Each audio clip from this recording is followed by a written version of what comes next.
Hello. आप सभी लोगों का स्वागत है एक नई वीडियो क्लास 9th की, जिसका लास्ट चैप्टर है chapter 5, pastoralists in the modern world.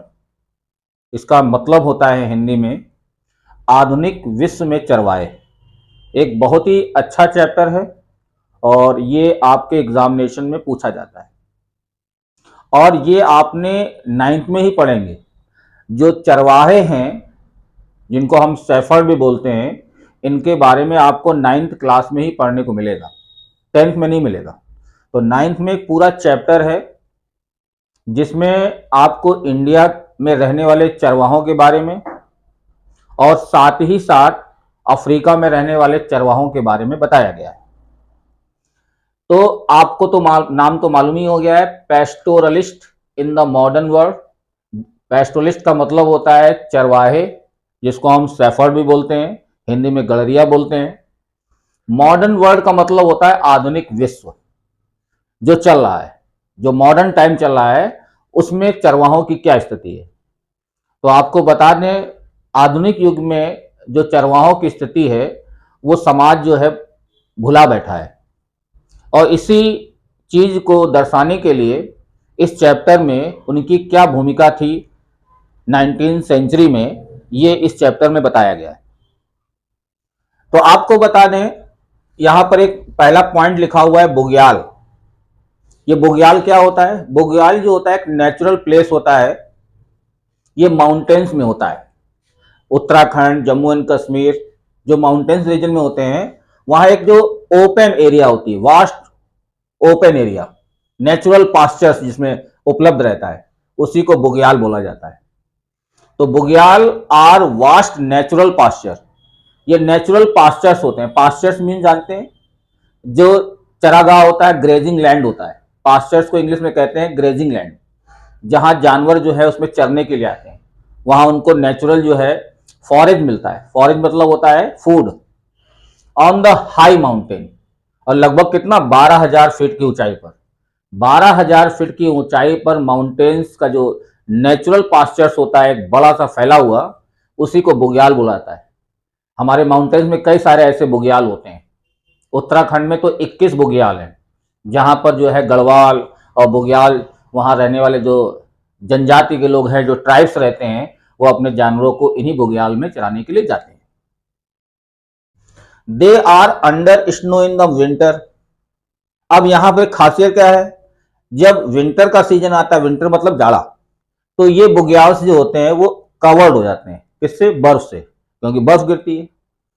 And come to life after अप्रैल।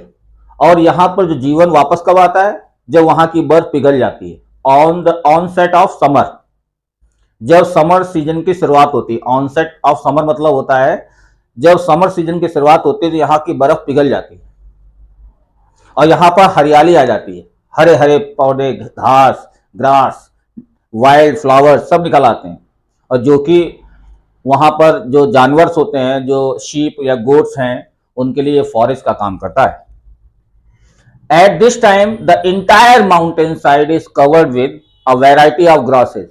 यहाँ कई वेराइटी की ग्रासेस होती हैं, रूट्स होती हैं और हर्ब्स, औषधियां निकलती हैं। नेचुरल जो भी हर्ब्स उपलब्ध होती है वो माउंटेन से ही आती है, आपको मालूम ही है।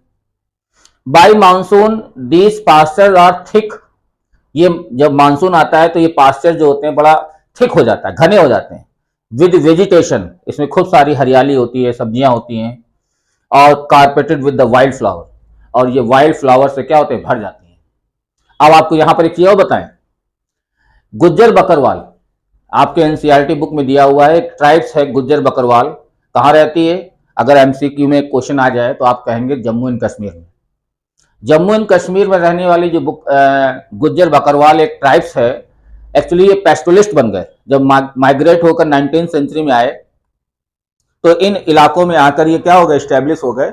और इनका विशेष काम क्या होता था? अपने जानवरों को चराना, नाम ही है चरवाहे। तो ये इनकी लाइफ स्टाइल क्या है, आपके एनसीईआरटी बुक में दी गई है। इनकी लाइफ स्टाइल मौसम के हिसाब से होती है। जब अप्रैल का मौसम आता है, अप्रैल का मंथ आता है, तो ये लोग क्या करते हैं? अपने जानवरों को नीचे से शिवालिक रेंज में जो रहते हैं, माउंटेन्स के जो नीचे इलाका होता है, वहां से ये ऊपर नॉर्दर्न साइड में वो चल देते हैं सारे जानवरों को लेके इन्हीं बुग्याल्स में, जहां पर उनको नेचुरल क्या मिलती है, पास्चर्स मिलती है, हरियाली मिलती है। खूब 2-3 महीने तक खाते पीते रहते हैं वहां जानवर, और खुद रहते बने रहते हैं इन्हीं बुग्याल्स वगैरह में। ये हमारे गुज्जर बकरवाल्स का ऐसी लाइफ स्टाइल है। तो जब सितंबर का मंथ आता है तो आपको मालूम है बिगनिंग ऑफ द विंटर होती है, सितंबर के लास्ट में, सितंबर मंथ में ही वो वहां से चलना शुरू कर देते हैं वापसी के लिए। और ये कहाँ आते हैं, ये नीचे की तरफ आते हैं शिवालिक रेंज में, और शिवालिक रेंज में जाके वहां ठहर जाते हैं। वहां पर कुछ हरियाली रहती है, क्योंकि शिवालिक रेंज जो होता है उतना बर्फ से ढका नहीं होता है, शिवालिक रेंज में बर्फ उतनी नहीं गिरती, तो वहां पर हरियाली रहती है, तो वो जानवरों को चराते हैं। उनको जानवरों के लिए जो फॉरेज होता है, फूड होता है, वहां उपलब्ध रहता है, वहां आकर बस जाते हैं। तो सितंबर से लेकर ये जो है, सितंबर हुआ, अक्टूबर हुआ, नवंबर, दिसंबर, जनवरी, फरवरी, कई महीने तक वो शिवालिक रेंज में ही बने रहते हैं, अपने जानवरों को वहीं, चाहे उस जानवरों में क्या होते हैं, शीप होते हैं, गोट होते हैं, और भी होते हैं, डंकी, जो तरह तरह के जानवर होते हैं, कैमल्स हैं, इनको वहीं रोकते हैं, वहीं फॉरेन मिलता है।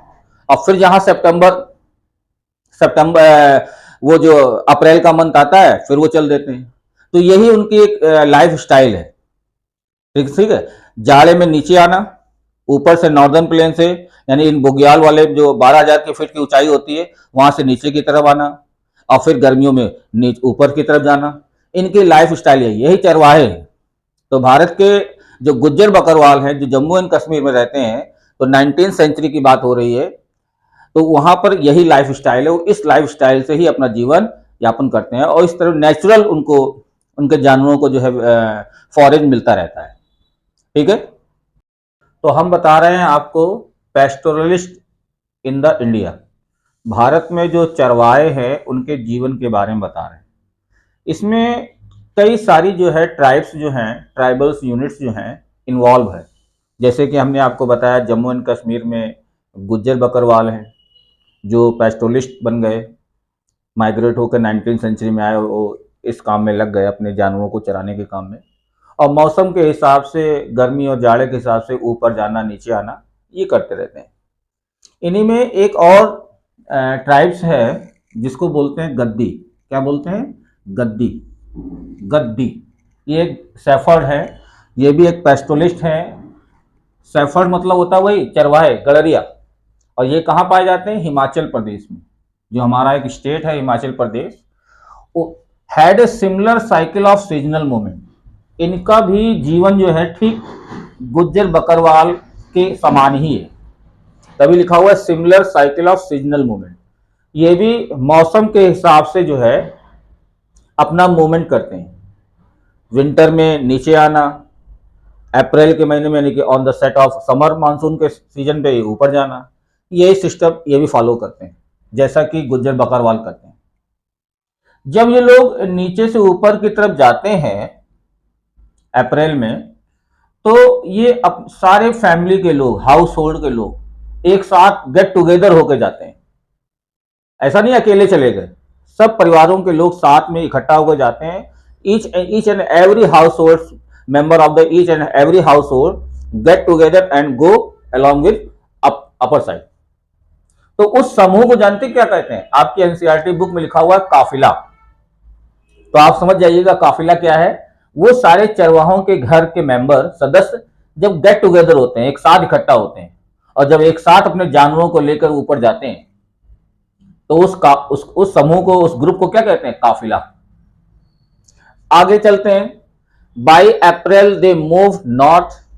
जैसा कि हमने बताया, अप्रैल का महीना बहुत अच्छा होता है ऊपर के जाने के लिए। हजारों फीट ऊंचाई पर जाते हैं ये तमाम सारे ऐसे बुग्याल, पता करते हैं जहां पर हरियाली है, मूव करते हैं नॉर्थ में। And spend summer in Lahaul and Spiti. और अपना गर्मी का जो समय है वो लाहौल और स्पीति नाम की जगहों पर, गांव में इलाके हैं लाहौल स्पीति, हिमाचल प्रदेश में भी पड़ते हैं, वहां पर अपना समय व्यतीत करते हैं। और समय व्यतीत करने का मतलब ये नहीं फालतू में काट रहे हैं, बैठे हैं, वहां पर भी वर्क करते हैं। जो उनके भेड़े होते हैं, इनको शीप कहते हैं, वहां पर ये शेयरिंग ऑफ वूल करती हैं। शेयरिंग ऑफ वूल मतलब होता है भेड़ों की ऊन को निकालना। पहले भेड़ों को वो नहलाते हैं, साफ करते हैं, और साफ करने के बाद उसकी शेयरिंग ऑफ वूल करते हैं। उन भेड़ों की वहां पर बैठ के क्या करते हैं, वो निकालते हैं, वूल, ऊन निकालते हैं, और जो कि मार्केट में बिक जाती है। ये भी एक काम है। तो ये काम कहाँ करते हैं, लाहौल और स्पीति में। They came down to the dry, जाड़े में नीचे आ जाते हैं, कहां पर, ड्राई फॉरेस्ट ऑफ भाबर। तो जो ड्राई फॉरेस्ट होते हैं वो भाबर बोलते हैं, और जो हरे भरे होते हैं वो बुग्याल बोलते हैं। इतना आपको क्लियर हो गया हो। बुग्याल कहाँ पाए जाते हैं, हजारों फीट की ऊंचाई पर, हमने आपको बताया 12,000 फीट की ऊंचाई पर। तो बुग्याल बोला जाता है जो हरे भरे होते हैं, और भाबर होता है जो ड्राई फॉरेस्ट होते हैं, जहां पर हरियाली कम होती है, सूखी घास वगैरह ऐसी होती है, तो वो भी जानवरों के काम आती है। तो ये जाड़े में यहां आ जाते हैं भाबर में, और गर्मियों में कहां चले जाते हैं, बुग्याल में। याद रखिएगा। इस काम में केवल गुज्जर बकरवाल या गद्दीस नहीं है, और भी जनजातियां और भी ट्राइबल यूनिट्स हैं जो इस काम में इन्वॉल्व हैं। उनके भी नाम है। भूतियास, ये भी एक जनजाति है, ट्राइब्स है, यही काम करती है। शेरपास, ये भी एक ट्राइबल यूनिट्स है जो पेस्टोलिस्ट है, सेफर्ड हैं। और किनौरीज, ये 3 जनजातियां हैं जो सेम काम करती हैं, जो गुज्जर बकरवाल करते हैं या गद्दीस करते हैं, वो भी ये जनजातियां नाम दिए गए हैं। अगर एग्जाम में आ जाए कि गुज्जर बकरवाल और गद्दीस के अलावा बताइए, तो आप लिखेंगे भूतियास, शेरपास एंड किनौरीज। ये ट्राइबल यूनिट्स हैं जो पेस्टोलिस्ट का काम करती हैं। अब आप ये मान लीजिए कि जो पेस्टोरल होते हैं वो केवल माउंटेन्स में होते हैं, ऐसा भी नहीं है। पेस्टोरल प्लेटू में भी होते हैं, मैदानी इलाकों में भी होते हैं, प्लेन्स में भी होते हैं, और भारत के डिजर्ट जो रेगिस्तान में, वहां पर भी ऐसा होता है, वहां पर भी चरवाहे पाए जाते हैं। तो उन्हीं में से हम आपको एक प्लेटू की बात करते हैं, धांगर। धांगर जो है वो पेस्टोरल कम्युनिटी है जो महाराष्ट्र के हाईलैंड में पाई जाती है, प्लेटू वाले इलाके में पाई जाती है। लगभग इनकी संख्या बताई जाती है 4,67,000 है इस रीजन में। 4,67,000 ये पेस्टोरल कम्युनिटी के लोग हैं जिनको धांगर बोला जाता है। और इनकी लाइफ स्टाइल के बारे में आप समझ लीजिए कैसा ये जीवन निर्वाह करते हैं। ये क्या करते हैं, जब मार्च के महीने के बाद, आफ्टर मार्च, लगभग स्टार्टिंग ऑफ द अप्रैल कह लीजिए, या मार्च खत्म हो जाने के बाद, हालांकि जब वो महाराष्ट्र में रहते हैं ये मोटा अनाज पैदा करते हैं, और कारण ये लॉजिक भी है क्योंकि महाराष्ट्र का वो जहां पर ये रहते हैं, प्लेटू इलाका है, हाईलैंड वाला इलाका, वहां पर सेमी एरिड रीजन बोला जाता है। और सेमी एरिड रीजन का मतलब होता है जहां पानी कम गिरता है, लैक ऑफ वाटर, रेन कम होती है। तो वहां पर ये फसल जो है, जो कल्टीवेशन करते हैं, वो बाजरा वगैरह मोटा अनाज करते हैं जिसमें कम पानी की जरूरत पड़ती है, तो बाजरा वगैरह उगा लेते हैं। फिर क्या होता है, जब मार्च का महीना खत्म होने वाला होता है तो वो वहां से चल देते हैं। किस ओर चल देते हैं, कोंकण की जगह। आपको मालूम है वेस्टर्न साइड में कोंकण जगह है, तो कोंकण की तरफ ही चल देते हैं। लगभग 1 महीना लगता है, 30 डेज, लगभग 30 दिन की यात्रा करते करते अपने जानवरों के साथ, सीप, गोट, बफेलोज, सारे जानवर अपने लेके वहां चलते हैं कोंकण की जगह। और कोंकण के जो लोग होते हैं वो इनका स्वागत करने के लिए तैयार होते हैं, क्योंकि वो जो है खारिफ की जो क्रॉप होती है वो हार्वेस्ट कर चुके होते हैं। उस समय जब ये आ रहे होते हैं, लगभग अप्रैल तक पहुंचते हैं, तो खारिफ की जो क्रॉप होती है वो हार्वेस्ट कर चुके होते हैं। और स्वागत क्यों करते हैं, इसके पीछे भी लॉजिक है। क्या है, जब वो जानवरों को लेकर कोंकण पहुंचे हैं, तो वो कोंकण में रहने वाले जो कोंकणी फार्मर्स हैं, अब चूंकि कोंकण में रह रहे हैं तो उनको बोला गया है कोंकणी फार्मर्स। तो कोंकणी जो फार्मर्स हैं, किसान हैं, वो उनका वेलकम करते हैं, स्वागत करते हैं, आइए आपका स्वागत है। और फायदा क्या है कि जब उनके जानवर आते हैं तो वो खेतों में जाने देते हैं, तो वहां पर जो फसल कट जाने के बाद जो स्टबल्स होते हैं, ठूटे या पत्तियां जो सूखी पड़ी रहती हैं, वो जानवर क्या करते हैं, खा जाते हैं। वो उन जानवरों के लिए फॉरेस्ट का काम करता है। और किसानों का क्या फायदा है, जब जानवर वहां जाते हैं तो वो उनको, उनकी जमीनों को, उनकी सॉइल को जो है एक नेचुरल सॉइल मैन्योर मिल जाती है, खाद मिल जाती है, क्योंकि उस समय कोई केमिकल फर्टिलाइजर वाला काम तो था नहीं। तो पूरी किसान जो है डिपेंड थे नेचुरल फर्टिलाइजर पर। तो जब जानवर आते हैं तो उन जानवरों के माध्यम से क्या मिल जाता है, उनको नेचुरल मैन्योर मिल जाता है, खाद। तो जो वो वहां पर करते हैं, गंदगी फैलाते हैं, तो वही उनके लिए खाद हो जाती है। तो वो जमीन उनकी फर्टिलाइज हो जाती है, उनकी जमीन फर्टिलाइज हो जाती है। तो इसीलिए ये कारण है कि वो उनका स्वागत करते हैं, आइए। और वो वहां तक ये रहते हैं। फिर क्या होता है, क्योंकि कोंकण जो है वो रेनी सीजन वाला इलाका है, बरसात होती रहती है, मानसून का समय आना है, तो ये सीप गोट वगैरह जो है बरसात को झेल नहीं पाते हैं, तो उनका वापस जाना भी निश्चित है। अगर नहीं जाएंगे तो उनके जानवर जो है ज़्यादा पानी में मर भी जाएंगे, तो ये भी एक समस्या है, उनको वहाँ से जाना भी है। तो जब उनके जानवर जो है फॉरेस्ट को खा लेते हैं, तो अब उनका समय आता है चलने का। तो कोंकणी किसान जो चलते समय जो है वो जानते हैं कि ये जो है बाजरा मोटा अनाज पैदा करते हैं, और इनको चावल आवल तो मिलता ही नहीं, क्योंकि चावल को चाहिए बहुत ज़्यादा पानी, चावल की पैदावार के लिए पानी चाहिए, और पानी की वहाँ कमी रहती है। तो जाते समय ये लोग जो है उनको अनाज दे देते हैं, चावल, ग्रेन्स प्रोवाइड कर देते हैं कि आप साथ में चावल लेते जाइए। तो जो वो ये धांगर जो होते हैं जनजाति के लोग बड़े खुश होते हैं कि हम जो आते हैं तो ये चलते समय हमको चावल भी दे देते हैं, और फिर वो वहां से मूव करते हैं अपने इलाके में। समझ में आ गई। और बरसात में वो अपने ही इलाकों में रहना पसंद करते हैं, जितनी भी बारिश हो तो वहां पर जो हरियाली रहती है वहां पर उनके जानवरों को फॉरेज मिल जाता है, तो मानसून सीजन में वहीं रहते हैं, और फिर वही रूटीन आ जाता है।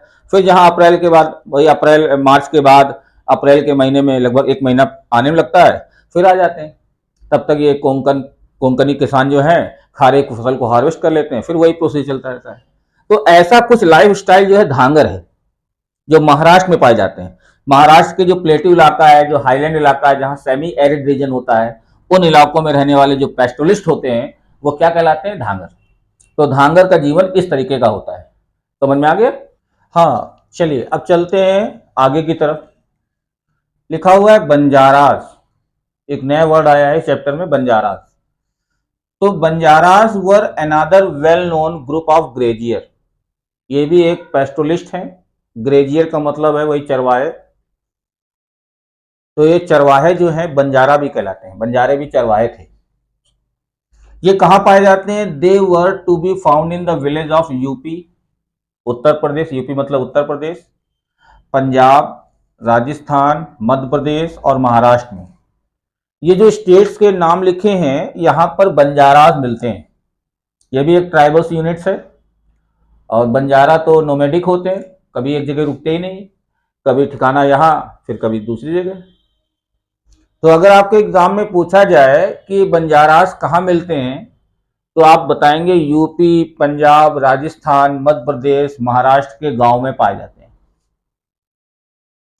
इन्हीं बंजारों में एक बंजारा जो है in the desert of Rajasthan में रहता है, जिसको बोलते हैं रैकास। क्या बोलते हैं, रैकास।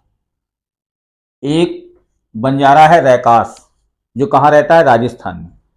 इसकी कहानी बताते हैं। जब वो मानसून होता है, जब मानसून के दौरान रैकास और बाड़मेर, राजस्थान के जिले हैं बाड़मेर, जैसलमेर, जोधपुर, बीकानेर, तो ये अपने गांव में ही रहना पसंद करते हैं। अपने जो जो होम विलेज होते हैं, जिनको बोलते हैं होम विलेजेस, तो मानसून में ये अपना घर नहीं छोड़ते, वहीं रहते हैं। क्यों, उसके पीछे एक लॉजिक है, क्योंकि मानसून में उनके आसपास गांव के आसपास हरियाली रहती है, तो उनके जो सीप और गोट, जो हर्ड ऑफ एनिमल्स है, उनको पर्याप्त फॉरेज मिल जाता है। तो इसीलिए वो अपने जानवरों को वहीं रखना पसंद करते हैं, क्योंकि वहां पर मानसून के दौरान हरियाली रहती है, तो जानवरों को भोजन मिल जाता है। इन्हीं रैकास में दो टाइप के रैका होते हैं, आपके एनसीईआरटी बुक में दिया है। एक को बोलते हैं मरु रैकास, और एक केवल रैकास होते हैं। याद रखिएगा, जो मरु रैकास होते हैं वो किन जानवरों को पालते हैं, कैमल्स को। इसको पालते हैं, कैमल, ऊंट को पालते हैं। आपको मालूम होगा राजस्थान में तो पुष्कर का एक मेला लगता है, जहां पर तमाम बड़े बड़े जानवर बेचे जाते हैं। ठीक है, बहुत बड़ा मेला लगता है जानवरों के भी। तो ये जो मरु रैकास होते हैं ये ज्यादातर कैमल्स को, ऊंट को पालना पसंद करते हैं, जबकि दूसरे जो रैकास होते हैं वो शीप और गोट को पालते हैं। कुछ अन्य जानवर भी रहते हैं, मवेशी, कैटल्स रहते हैं, उन जानवरों को पालना पसंद करते हैं। ये दो काम करते हैं, ये छोटी मोटी कल्टीवेशन भी कर लेते हैं, और अपना जो पेस्टोलिज्म है ये भी करते हैं, जानवरों को भी पालते हैं और छोटा मोटा ये अपनी कल्टीवेशन में भी इन्वॉल्व रहते हैं, यहाँ तक कि ट्रेडिंग भी कर लेते हैं। इनकी खासियत है, जब उनके आसपास के जब मौसम चला जाता है, मानसून गया, तो उनके जो आसपास की जो फॉरेज होता है वो एग्जॉस्टेड हो जाता है। जब जानवरों को मिलने वाला जो चारा होता है वो उसी को बोलते हैं फॉरेज, वो जब एग्जॉस्टेड हो जाता है तो ये नई जगहों की, नई एरियाज की तलाश में निकल पड़ते हैं। और ये बंजारा इतने होशियार होते हैं, इतने एक्सपर्ट होते हैं, इनको टाइमिंग भी मालूम होती है कब हमको मूव करना है, one place to another place जाना है, कहां पर उनको पास्चर्स मिलेगा, कहां वाटर मिलेगा पीने के लिए। ये बिल्कुल उनकी गणित जो है बहुत अच्छी रहती है। तो ये सारे लोग अपने जानवरों को उसी ओर जाते हैं, इनको टाइमिंग बहुत अच्छी मालूम रहती है कब जाना है, और उस टाइमिंग के हिसाब से वो नई एरियाज में जाते हैं जहां पर उनको पानी मिल जाता है और उनके जो शीप गोट वगैरह जो है उनको फॉरेज मिल जाता है, फूड मिल जाता है खाने के लिए। तो टाइमिंग के मामले में बहुत होशियार रहते हैं। और जिन जिन गांवों से ही गुजरते हैं तो वहां के किसानों से इनके रिलेशन जो होते हैं फ्रेंडली रिलेशनशिप होते हैं, और फ्रेंडली रिलेशनशिप रखने पड़ते हैं। एक तो किसानों के लिए फायदा होता है, वही कोंकणी किसानों का तरह से यहां पर भी आ गया। ये जिन गांव से गुजरते हैं वहां के किसानों से फ्रेंडली रिलेशन से रखते हैं, क्योंकि जब उनकी फसल हार्वेस्टेड हो जाती है तो हार्वेस्ट होने के बाद उनको वहां पर उनके खेतों में खाने की चीजें मिल जाती हैं, और किसानों को उनको नेचुरल मैन्योर मिल जाता है जानवरों के माध्यम से, वो उनकी जमीन फर्टिलाइज हो जाती है। इसलिए उनके ताल्लुकात जो है अच्छे रहते हैं। और हर गांव में जाके छोटे मोटे ये ट्रेडिंग कर लेते हैं, गुड्स को बेच लेते हैं। जो बंजारे होते हैं तमाम सारी चीज लोहे की चीजें बनाते हैं, वीवर्स भी होते हैं, ब्लैंकेट वगैरह बना देते हैं, टोकरियां वगैरह बना देते हैं, तमाम सारे छोटे मोटे काम करते हैं। वो जा जाके हर जगह मिलों में बेचते भी रहते हैं जानवरों के सामान, चाहे दूध हो, जानवरों का मांस हो, ठीक है, वूल हो, ये तमाम सारी चीजें भी बेचते रहते हैं। तो ये जहां जहां गांव से गुजरते हैं वहां छोटे मोटे व्यापार भी कर लेते हैं। ये बंजारों का लाइफ ऐसा ही होता है, इसीलिए इनको कहा जाता है नोमैडिक पर्सन। नोमैडिक क्या होते हैं? द पर्सन हु डिस्प्लेस, वो डिस्प्लेस करता है वन प्लेस टू अनदर, जो एक जगह से दूसरी जगह मूव करता है, द मूवमेंट ऑफ। तो ये मूवमेंट को जारी रखते हैं, कंटिन्यूअस मूवमेंट करते रहते हैं from one place to another place in search of food, खाने की तलाश में, वाटर की तलाश में।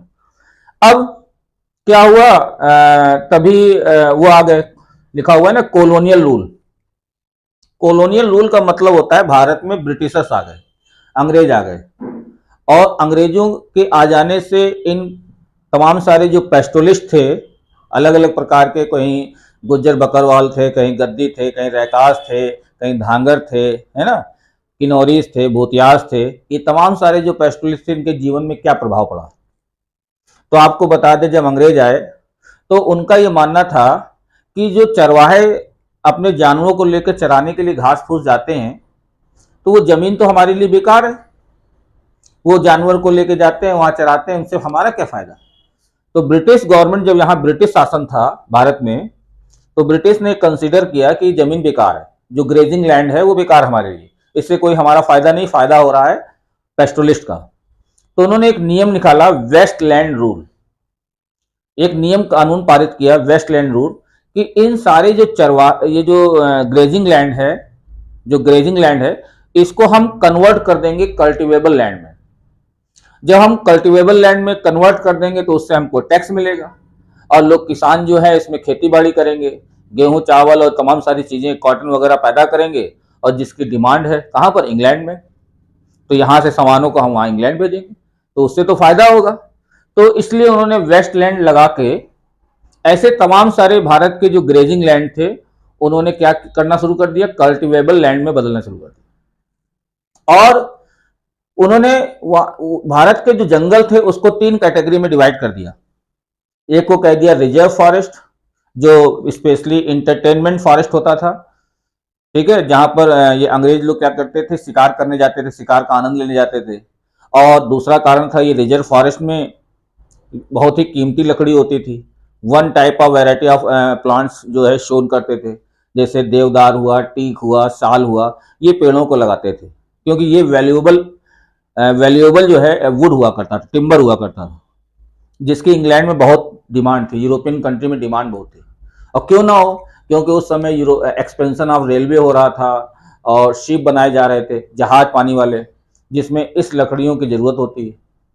तो लकड़ियों से स्लीपर बनाया जाता है। स्लीपर जानते हैं ना, जब रेलवे ट्रैक को जो हम होल्ड करना होता है तो उसके बीच में एक क्रॉस जो है स्लीपर लकड़ी का वुड डालते हैं, तो उसी को स्लीपर बोलते हैं। दो वो पटरियों को आपस में जोड़े रखता है, ठीक है। तो वो स्लीपर लकड़ी के बनाए जाते थे पहले, आज तो सीमेंट के बनने लगे हैं, उस समय लकड़ी के बनाए जाते थे। पानी वाले जहाज, इंग्लैंड की जो रॉयल नेवी होती थी, जो जहाज बनाते थे, उनकी लकड़ियों की जरूरत पड़ती थी।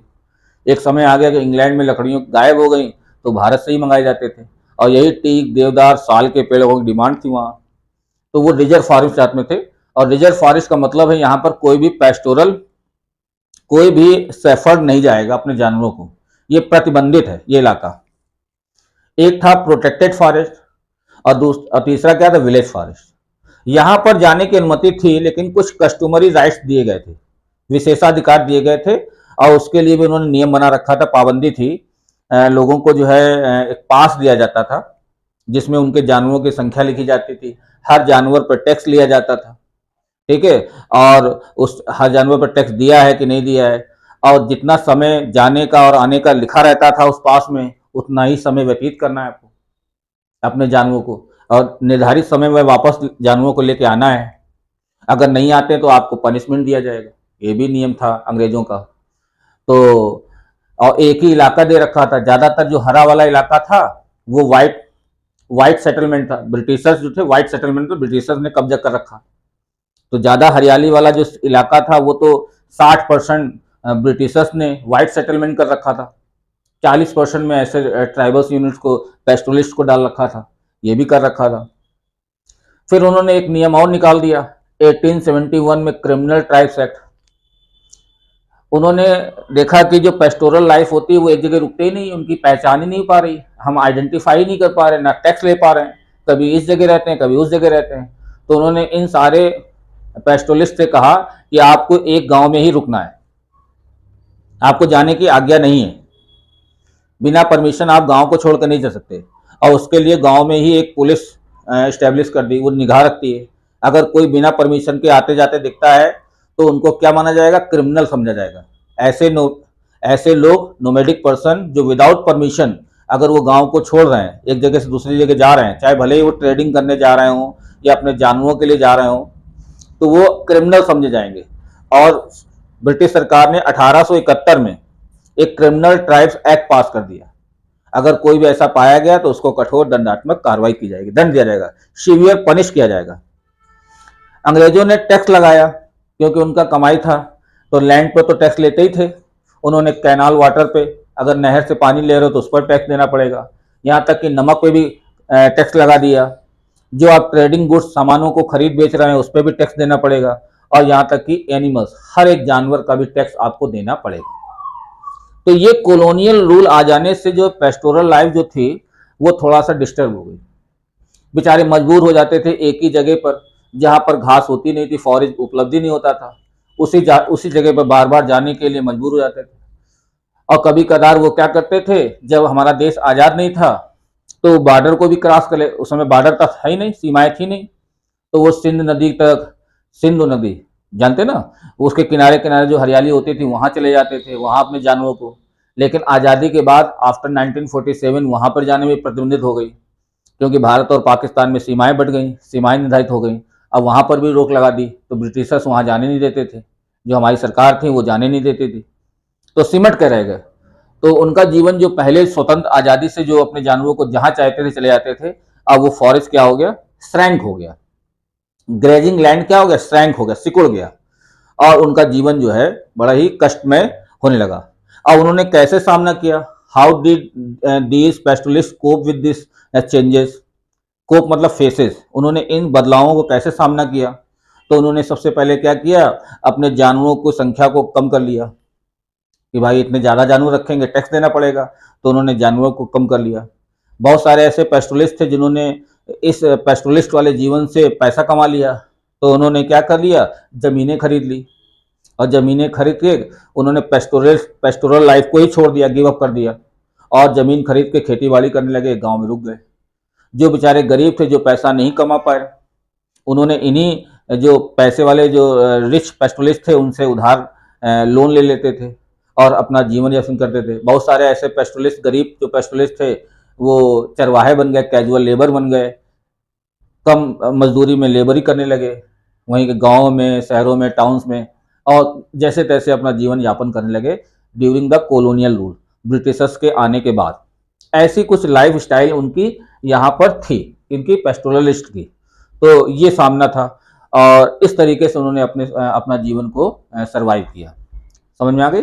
और अगले वीडियो में हम आपको बताएंगे मसाई के बारे में। एक मसाई कम्युनिटी है जो अफ्रीका में रहती है, और उनके जीवन का, उनके चरवाहों का जो लाइफ स्टाइल है अफ्रीका में, वो हम अगले नेक्स्ट वीडियो में आपको बताएंगे। Now thank you very much.